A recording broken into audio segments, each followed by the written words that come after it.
to avoid what? The primary problem.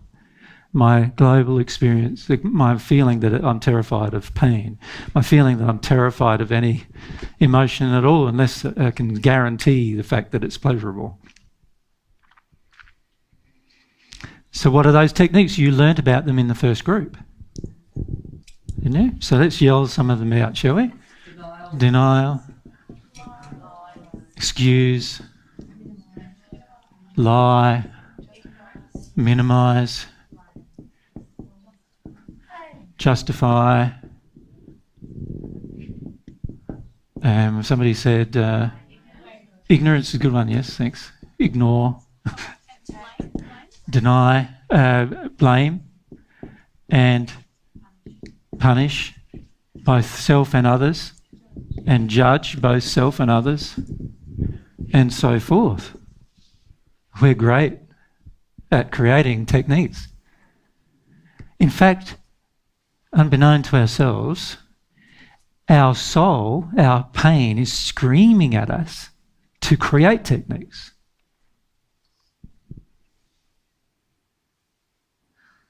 It's saying you must create them. Create them. Deny this. Shift the blame there. Go away from that. Minimise that. Maneuver. Judge. Punish. Do whatever you can. Do whatever you can to avoid this feeling of this terror. And we're just running around in circles most of our lives, avoiding terror. That's what we're doing. In fact, we go from relationship to relationship generally, avoiding terror. Right? We go from place to other place, avoiding terror. We move to avoid terror. Loneliness and other emotions, we can't feel them. We're terrified of feeling them. We must do something about them. You know, you go out in the bush and it feels dry and inhabitable, so you come to Noosa so that you can feel comfortable again. Because out in the bush, you know, there's all these emotions that come up that don't come up in Noosa. You can go down the street and go to a restaurant when you want to, and you can get all these comfort things done. And so you don't have to go sort of out in the bush where you're sitting there and all alone and nobody's coming to you and nobody's feeding you vortexes of addiction. And so you've got to do something about it, so you move. Even most of our decisions to move are driven by it. Even most of our decisions in relationships are driven by it. It's just sad, but it's the way we are. The terror drives the process. The addictions that we have, which are physical, emotional, and spiritual. We even have spiritual addictions. And what I mean by that is we go, okay, I feel really bad that I don't have much sort of seeming control over my life now. I'm just driven by my addictions. Of course I have no control, but I'm thinking, I've got to get some control. What I need to do is create a whole heap of belief systems about God and about the universe that help me have more control, or that help me give up control. You know, like one really favourite one that seems to be chosen with New Age people is, you know, you give up the whole idea that you need to worry about it now. You go up and have your review up in the spirit world. Then you know everything. And then when you come back here, you're meant to know nothing. You've just meant to work on what you become aware of and things like that. It's just, they're all created just to satisfy addiction. To satisfy the refusal of our terror, of the feeling of terror regarding pain. And we create religious systems on this planet. You know, the Christian religious faith, the Muslim religious faith, Hindu religious faith, all the primary religious faiths have been created by fear of one kind or another.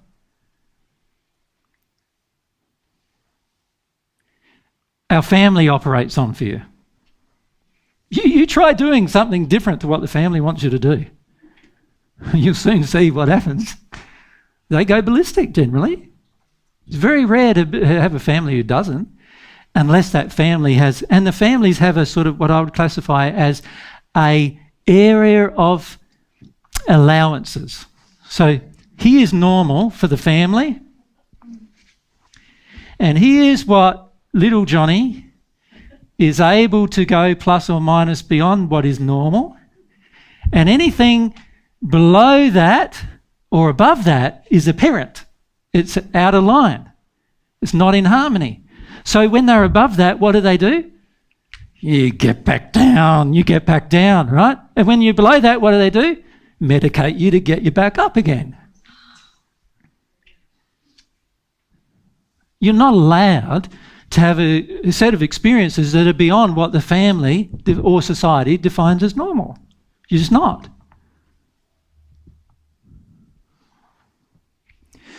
Okay, so there we are. And now it's self-imposed. We go, oh, I'm too high. What do I do about that? Let's go and take a suppressant of some kind. Oh, I'm too low. Every morning I get up, I feel too low. Coffee. I feel like I needed that to get myself back in the zone of what is average, what is normal, isn't it? Because I'm not allowed to go beyond those experiences. I don't even let myself go beyond those experiences anymore. So I've been crying for 1 hour. Oh, what a terrible nightmare. I'm going to have to do something, go to the doctor or something. I can't even tolerate the smallest of amount of emotion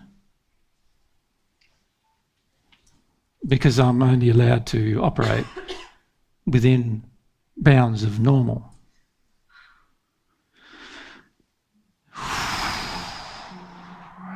So I'm using these techniques to support this refusal to feel the terror, this terror driving my techniques. Is it any wonder that this happens? Not really, is it? Can you see that it's a pretty normal circumstance, isn't it?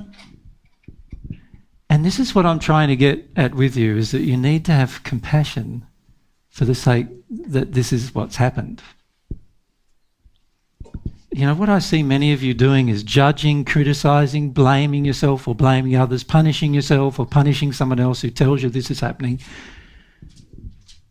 It's just the way it is. We need to come to accept what's happening. To accept what's happening, we need to see what's being created.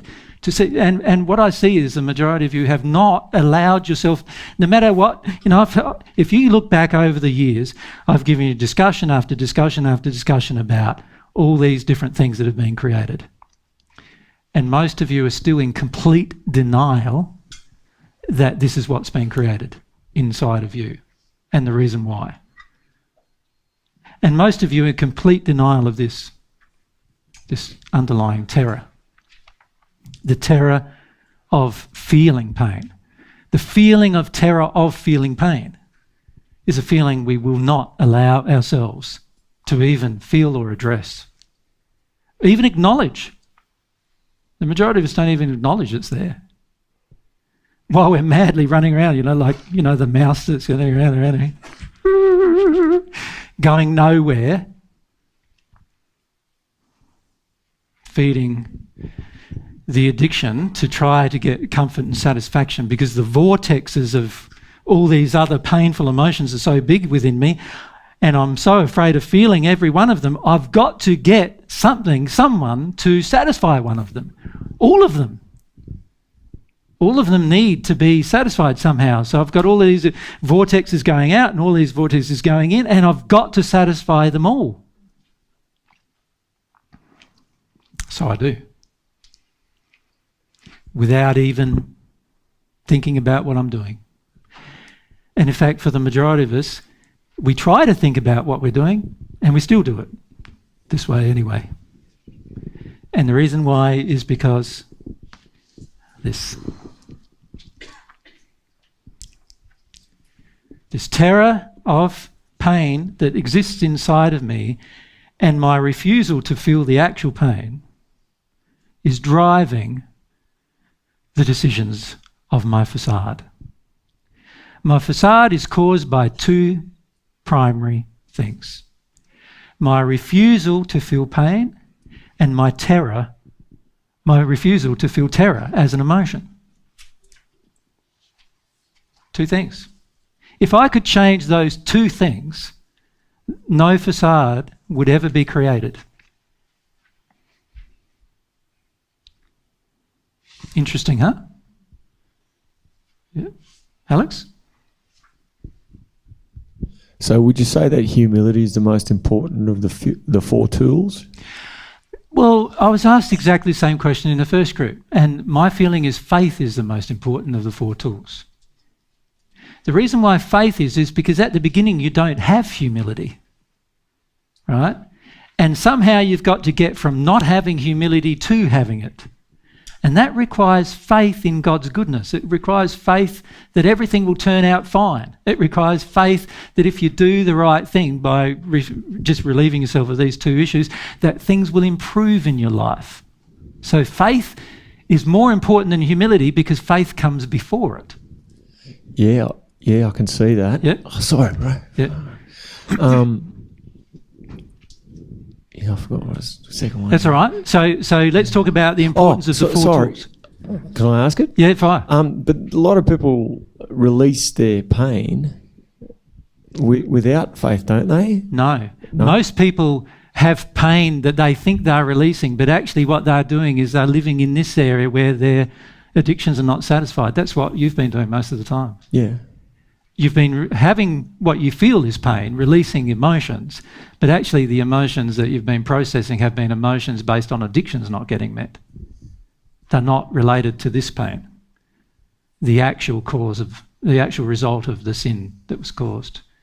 So most people are up here, and this is why when it came to questioning about, the pain, everyone asked the question about the pain in the previous group, and I said, no, that's up here, and that's up here, and that's up here. Every answer was up here, not down here, because we've just got this layer of terror, and we're just like terrified of even going there or understanding what's going on. Terrified.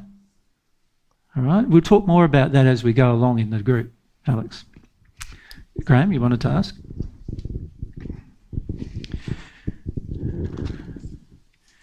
All of that stuff above pain, is that like much, much bigger? We've created something that is humongous. Correct. To avoid something which is not actually all that big? Excellent observation. We talk about that in 2 days' time, on the third day, how we've just created this monster in order to avoid something that's quite small. Because I've felt that in my own experience, that it's like there's been this sequence of just putting layer and layer and layer upon things, and you lose contact with the original thing that you're afraid of. Correct. You're just afraid of the previous layer. And Correct. each layer you build gets bigger than the layer before it. Correct. And you lose sight that the original thing that you're starting with wasn't actually all that big. Exactly. Sad, isn't it? So in proportion, this pain compared to all this, much smaller. Right? The real pain is much smaller. The pain you're in right now is much greater than any pain you're going to have to experience. So if I can see that, why the heck can't I just go, well, why can't I feel the pain? Because we need to understand what's going on inside of ourselves to do that. Remember, this is a construction of our own or assisted by other people. We need to deconstruct it. We need to understand how to deconstruct it. And the reason why we don't see things is every subsequent layer is there to prevent awareness of the previous layer. That's why we don't see. Every subsequent layer helps us be not aware of the layer below it. Does that make sense? Yeah. And it's very important to get that. This is what's going on. We're creating a layer, creating another layer, and really what we're doing is creating a castle, a mountain out of a molehill. That's what we're doing. And that's what we're literally doing. So, and you just can't intellectually go, well, see all that. Yes, I've created this bloody great thing, and all I need to feel is that little thing at the bottom. Yeah. But you can't intellectually do it. You know why? It's really simple why. Because all of these are emotions. And you can't intellectually deconstruct an emotion. Many of you think you can, but you can't. To deconstruct an emotion requires the feeling of an emotion. And what is this all telling us? Don't feel emotion, is what it's telling us. So the very thing that will heal me is the very thing that I'm terrified of doing.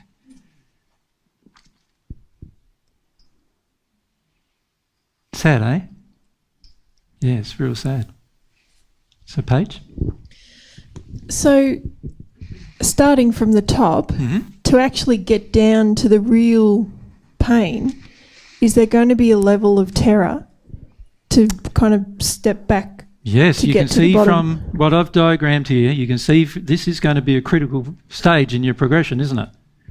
Without going through this, you are going to be impelled to create facade.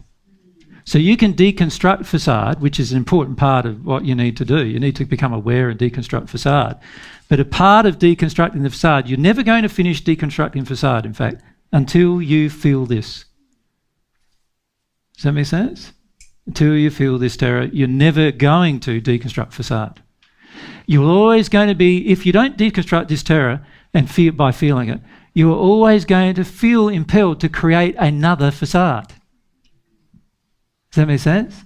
So what do we do in that place? We create a facade for this group of people, facade for that group of people, facade for mummy and daddy, facade for my wife, facade for my children, a facade for the world, a facade for my workmates. Right? And you take away one facade, and most of the time, most of us will just generate another. Because the terror tells us that we must.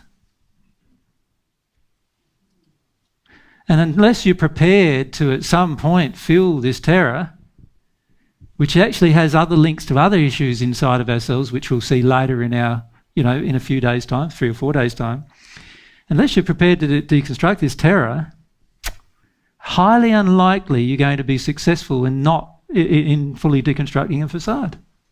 Can you see that? Because the terror is driving it. It's the engine driving it. You see, many of you have thought maybe the pain is driving it. The pain is the current state of your soul condition. The terror, which is the refusal of feeling pain, is driving most of your unloving behaviour. It's the thing driving it. The reality is you can have pain without actually being terrified of it. A child does that when it learns to walk. It falls over flat on its face. It cries because it had an injury that it feels the pain off. And what does it do straight away? I keep saying this to you. It gets up and it walks again.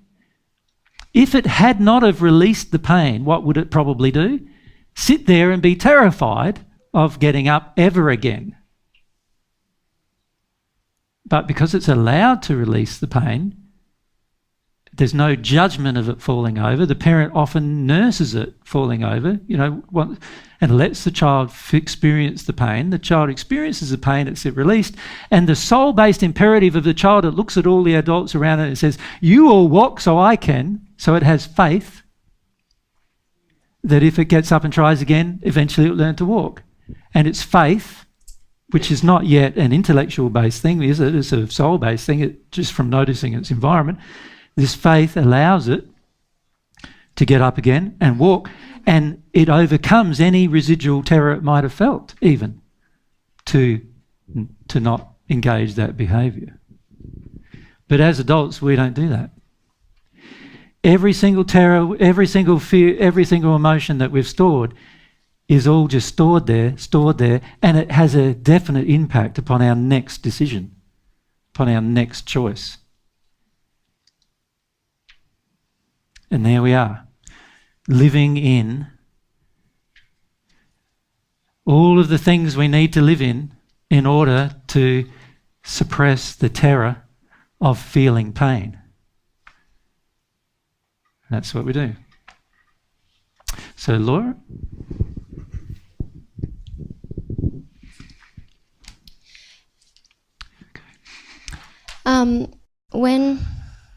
My question.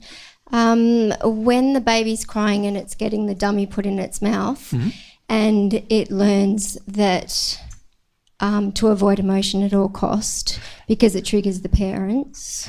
Yeah, it's not the dummy being put in the child's mouth that causes it to feel that. It's the feeling from the parent that causes it to feel that. Yeah. Right. The dummy is just a physical action the parent takes to solidify its own underlying belief system. But the child first feels the parent's feelings. and associates the parent's feelings, and then the dummy, and then put the dummy in the mouth, now the parent's feelings are suppressed.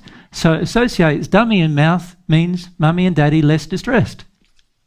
Does that also create the child to feel the rejection that, like how we feel rejection with God? Like, is it also the child feels rejected because it's not allowed to feel? Is a rejection Well, no, in there it feels as the well? opposite. It feels accepted when it doesn't feel. Do you see? It feels accepted when it doesn't feel. See, this is the way you see society. Society accepts you being in a non-feeling state, in a non-honest state, in a non-true state, in a facade state. Society accepts you. Right? So there's your reward. Your reward is you get accepted if you're in a non-feeling state. If you're in a feeling state, you now get rejected. So there's not only the negative, the stick, if you like, impelling you to do it, but there's the so-called or seeming positive reward, which is acceptance, approval, which is now driving your motivations and behaviour. Both are driving your behaviour. So you get approved of by family and approved of by society if you refuse, sorry, I'm mucking up Eloise's diagram, if you refuse the terror as an emotion, if you refuse pain, if you get approved of. And if you choose, you'll find, you choose to feel pain, society will definitely instantly find you not to their liking. And most of us are terrified of that, because that usually means our survival is threatened, and most of us are terrified of not surviving. Now, I'm already 3 minutes over, so I've just got to watch what I do now, because there's a whole section that I've missed out, which I think we can summarise a bit about our choices creating more sin. You can see up here, you can see in this area here, now that I've got that feeling in me, that feeling is now driving everything, isn't it? It's like everything's being driven by that feeling. Pain, pleasure, right? I'm sorry, babe, I didn't get to you with your question. Yeah. I was just going to ask you to say what feeling. We can't see the board. Oh, sorry. The feeling of refusal to feel our terror, right? Everything is now driven by that feeling, right? Being driven by this feeling of the suppression of terror, not wanting to feel terror about emotion in particular, I'm now driven to engage my addictions. I'm driven to the pain-pleasure paradigm. The whole concept that life is just all about getting as much pleasure as you can in the shortest possible time, while at the same time avoiding as much pain as you can. That's what I'm driven by. I'm not driven by love and truth anymore. So the possibility of me being my loving self has now been thrown out of the window for the possibility only of being my safe self.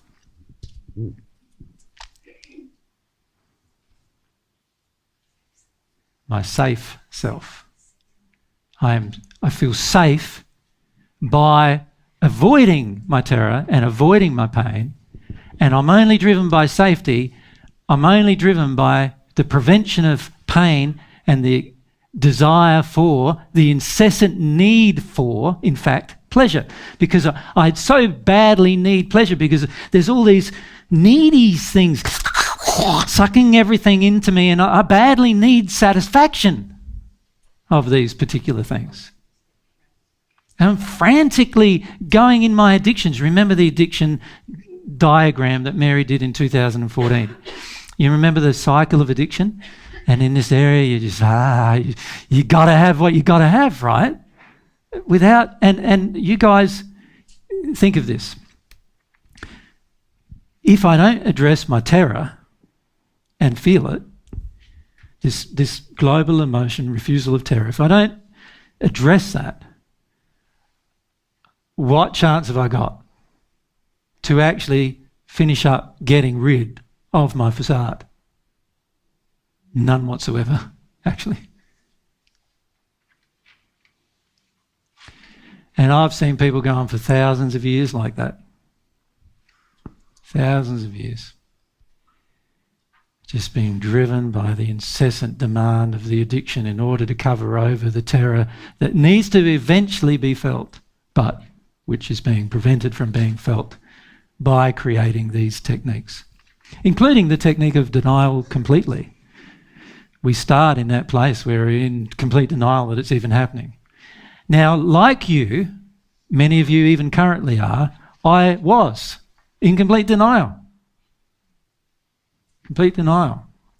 And it was only when I allowed myself to feel this that my desire to deny got released. Because while you have that, this global refusal of terror, while you have the terror inside of you, you have a desire to deny. In fact, you feel an imperative. You feel a demand to deny. Anybody exposes anything in you and you're angry as a hatter about it because they're poking your terror. So, isn't it? It's like, poke me in my terror and you're going to get it. Right? And that's what we're like. We do everything we can to avoid it. Everything we can. And like I said, in that place we'll kill. We murder. We go to war. All of it's driven by that. War, murder, all driven. But then we work out that there's nice ways of avoiding terror and there's not so nice ways. And so what we do to convince ourselves that we're nice, I'm a nice person, is we feed the addictions of others so that they will feed our addictions. So we enter these codependent bartering systems. It's still the same motivation. Because you take away the codependent bartering system, all of a sudden, where do we? We're unhappy again. We're angry again. Somebody doesn't feed our addiction, what do? Bang, we're unhappy again. We're angry again. All an indication. They just triggered our terror of pain. Interesting, huh? Yeah. Important to know, huh? Very important. Very important to remember as well. Because initially you're going to need to remember it because you don't feel it. You know? You don't feel it. You think, you know, you feel, in the beginning you feel like, terror, no. You know, it's not, and it's not even a thought. It's just terror, you're gone. You know, you're like Roadrunner. Ting! Ting! You're like, it's gone, you know, it's like instant. And that's how it works. So we use our will to engage the frenzied cycle of addiction, knowing that this addiction will help us suppress the feeling of being terrified. All the while we wake up every morning badly needing a coffee, because we wake up every morning quite terrified and badly needing something to suppress it. And then, of course, it's just a short step from there, isn't it, to full-on addictions that are physical. Drugs, alcohol, whatever. You know, as much sex as you can get, whatever. Just all to stay in the pleasure as much as possible, or to avoid the pain, the terror, as much as possible. It's almost a natural decision, isn't it, really? To go for any addiction we can get. No matter what. And there's our facade. There's as Graham said, the great construction from the small seed. Small seed. Small seed. And for us, most of us, look at that, and that is like a monster.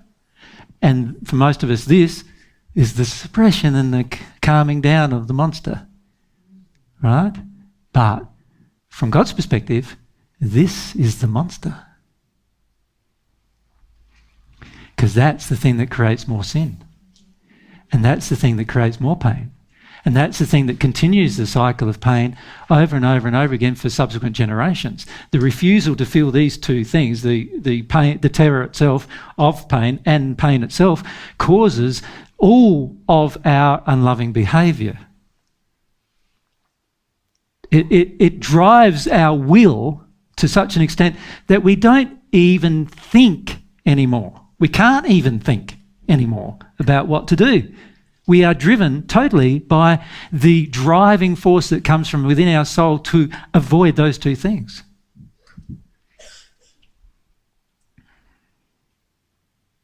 So hopefully, from this discussion, you've understood what's really going on for your facade. Now tomorrow, we're going to talk more about accepting that state. What we're going to have to do to accept this state. Today, what we want to try to do is understand the state. Understand how it got there, why it's there, understand what, at this stage, don't worry about doing anything about it. Just look at it, it's there. Do you know what I mean? See that it's there. Let yourself feel that it's there. Unless you feel it's there, you won't believe me. You won't. I can talk till I'm blue in the face. You won't believe me. Until you start feeling that that's there, you won't believe it's there. You won't. You'll tell yourself everything possible to avoid the fact that it's there. But if we're honest with ourselves, most of us know that we're just damn terrified of most things. And we've got no idea why.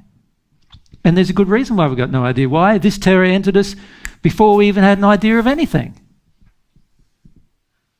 We were taught to have it. Just as our parents before us were taught to have it. And their parents before them were taught to have it. And we can change it. But we don't believe we can. So we live in it. My whole life dictated by avoidance of terror. Honestly, my life was just honestly, I thought it was going good. I did. I was getting sick every month without fail. I was always, under pressure, feeling terrified. I'd wake up every morning in dread, every morning. I don't know about you, but I woke up every single morning of my life until I was 34 years of age in complete dread of what would happen that day.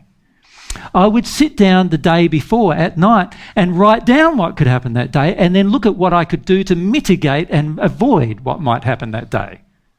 I was like insane with it. I was insane with the avoidance of terror.